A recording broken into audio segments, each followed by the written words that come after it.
చెప్పినట్లు కట్టుకోవడంలో ఎంతో భద్రత ఉంది. ఆయన ఎలాగ కట్టుకోవాలో ఇంకో ఈ పుస్తకంలో రాసి పెట్టాడు. ఎందుకంటే ఆయనే ఈ వ్యవస్థకి స్థానం కాబట్టి కుటుంబం సజావుగా వెళ్ళాలి అంటే దేవుని యొక్క ఆలోచన ప్రకారంగానే కట్టుకోవాలి. దేవుని ఆలోచనలో దేవుడు ఈ కుటుంబాన్ని కట్టడానికి ఒక పునాదిగా తన యొక్క మాటలు నియమించాడు. మనం మత్తయి సువార్త 7వ అధ్యాయంలో చూస్తాం. ఆ మాట 24-25 వచనం.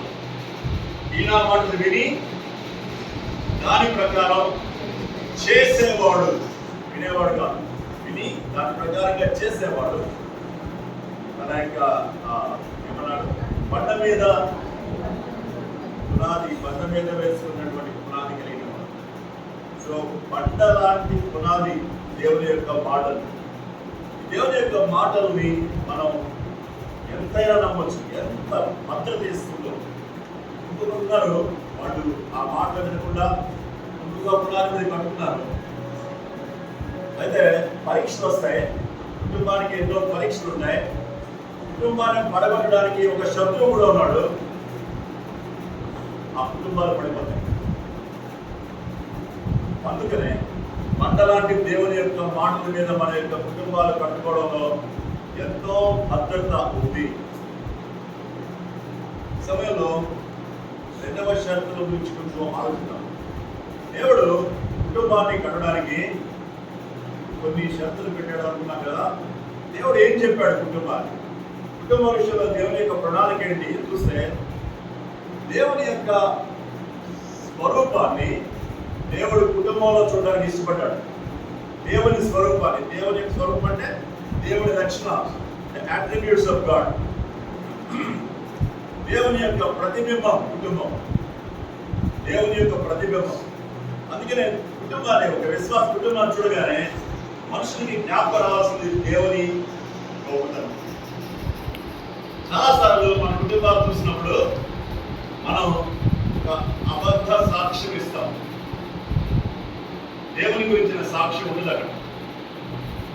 అందుకనే విశ్వాస కుటుంబాలు కానీ లేదా దేవునితో కట్టబడితే దే రిఫ్లెక్ట్ గాడ్స్ గ్లోరీ. దేవుని యొక్క లక్షణాలు దాంట్లో కనబడతాయి. 4 లక్షణాలు ప్రాముఖ్యంగా చెప్పాలనుకున్నాను. ఒకటి ఏంటంటే దేవుని యొక్క వన్నెస్, ఏకత్వం. వివాహం యొక్క అంతిమ గమ్యం కూడా ఏకత్వమే. పురుషుడు తల్లిదండ్రులు విడిచిపెట్టాడు, స్త్రీ కూడా తన తల్లిదండ్రులు విడిచిపెడుతుంది. వాళ్ళిద్దరూ ఒకళ్ళొకరు హత్తుకుంటారు, ఒకటైపోతారు. అది వివాహం యొక్క అంతిమ గమ్యం. వాళ్ళిద్దరూ ఒకటైపోతారు. మార్క్స్ వార్త 12వ అధ్యాయంలో చెప్పిన మాటగా వాళ్ళు ఇక ఇద్దరుగా ఉండగా ఇద్దరు కాదు,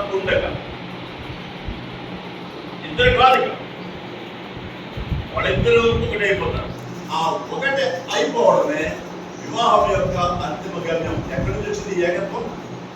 దేవుడి నుంచి. దేవుడు మేము ముగ్గురు ఎలా ఉన్నామో, ఒకటిగా ఉన్నామో, మీరిద్దరు కూడా దేవుని యొక్క ఆత్మ ద్వారా ఒకటిగా చేయబడాలి అని దేవుని యొక్క కోరిక. అద్భుతమైనటువంటి దేవుని యొక్క ఉద్దేశాన్ని జీవన్ దొరక దంపతులు కొంతవరకు చేశారని నమ్ముతున్నారు. ఏకత్వం అనేది ఒక అర్థం చేసుకునే కొద్ది దగ్గర అవుతా ఉంటారు. It's a life long experience. రెండవ దేవుని యొక్క లక్షణాన్ని సమానత్వం. మొట్టమొదటి ఏకత్వం అయితే సమానత్వం. దేవునిలో ఉండేటువంటి సమానత్వం కుటుంబంలో కూడా దేవుడు చూడాలని ఇష్టపడ్డాడు. దేవుల్లో ఉండేటువంటి 3 వ్యక్తులు, దైవత్వంలో 3 వ్యక్తులు ఉన్నారు. తండ్రి, కుమారుడు, పరిశుద్ధాత్మ. 3 సమానం. వాళ్ళలో ఎప్పుడు కూడా మనలో ఎవరు గొప్ప అనే మీమాంస రాదు. సమానం. ఏకత్వమే కాదు, సమానత్వం కూడా ఉంది. దేవుడు అతనితో సమానమైనటువంటి ఈ సమానత్వం అర్థం కాదు. మన కల్చరే వేరు.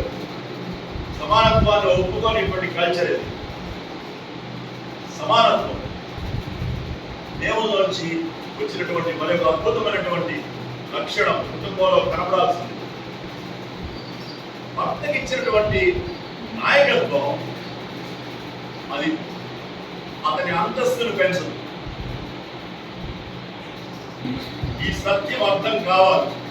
భార్యాభర్తలకి బాధ్యతలు అంతస్తులు పెంచవు. లోకంలో బాధ్యతలు అంతస్తులు పెంచుతాయి. కలెక్టర్ గారి అంతస్తు వేరు, స్కావెంజర్ అంతస్తు వేరు అంతది లోకం. దేవుని దృష్టిలో ఇద్దరు సమానమే. అంతస్తులో సమానం, బాధ్యతల్లో వేరు వేరు. ఈ సత్యం దేవుల్లో కూడా ఉంది. అంతస్తులో సమానం ముగ్గురు. అయితే దేవుడు తండ్రి అయిన దేవుడు ఆకర్షిస్తాడు మనుషుల్ని వైపుకి. పరిశుద్ధాత్మ దేవుడు ఒప్పిస్తాడు, పాపాన్ని బట్టి నీతిని బట్టి తీర్పు బట్టి. కుమారుడైన దేవుడు క్షమిస్తాడు. ఎవరు ఏది చేయాలో అది చేస్తారు. పరిశుద్ధాత్మ దేవుడు ఒప్పించకపోతే వ్యక్తి ఎప్పటికీ మారు మనసు పొందలేడు. తండ్రి అయిన దేవుడు ఆకర్షించకపోతే ఎవడో కూడా దేవుని దగ్గరికి రాలేడు. కుమారుడు క్షమించకపోతే వాడు ఎప్పటికి కూడా క్షమించకుండా ఉండిపోతాడు. ఎవరి బాధ్యతలు వాడుతున్నాయి. అదే సందర్భంలో తండ్రి దేవుడు ఒక లీడర్ లాగా వ్యవహరిస్తాడు. చాలా సందర్భం అద్భుతమైనటువంటి టీం వర్క్ ఉంది అక్కడ. భార్యాభర్తలు కూడా అంతే అద్భుతమైనటువంటి సమానత్వాన్ని వాళ్ళు అనుభవించాల్సిన వ్యక్తులు. కుటుంబంలో ఉండేటువంటి రెండవ ప్రాముఖ్యమైన విషయం సమానత్వం. దేవుల్లో వచ్చినటువంటి అద్భుతమైనటువంటి విషయం. మూడవది, కుటుంబంలో ఉండేటువంటి మూడవ విషయం భిన్నత్వం. వాళ్ళలో సమానత్వం మాత్రమే కాదు, ఏకత్వం మాత్రమే కాదు, వాళ్ళలో భిన్నత్వం కూడా ఉంది. వాళ్ళ బాధ్యతలు వేరు.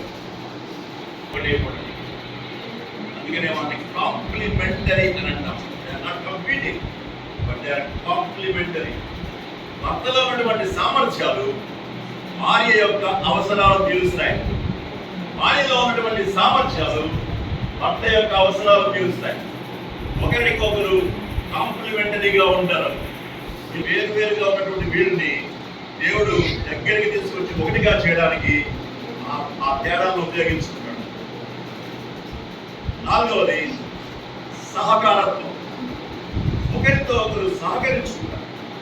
క్రిత్వంలో ఒకరికొకరు సహకరించుకుంటారు. ఏ రాజు కూడా వాడు ఒకరికి తెలియకుండా ఒకరు పనులు చేయరు. తండ్రి అయిన దేవుడు ఏదైనా చేయాలంటే కుమారుడు దేవుడు చెప్తాడు, పరిశుద్ధాత్ముడు చెప్తాడు. ఇద్దరు కూర్చొని సహకరించుకుంటారు. ఒకరికొకరు సహకరించుకుంటారు. ఎంత సహకారం ఉంటుంది. ప్రణాళిక తండ్రి అయిన దేవుడు వేస్తే కుమారుడు నేనున్నాను, నా గురించి పుస్తకంలో రాయబడినట్టు నేను వచ్చాను, నాకు శరీరం కావాలి అన్నాడు. పరిశుద్ధాత్మ దేవుడు ఆ శరీరాన్ని ఇవ్వడానికి సహాయం చేశాడు. ఎంత అద్భుతమైన రీతిలో ఒకరికొకరు సహాయం చేసుకుంటారు. అండ్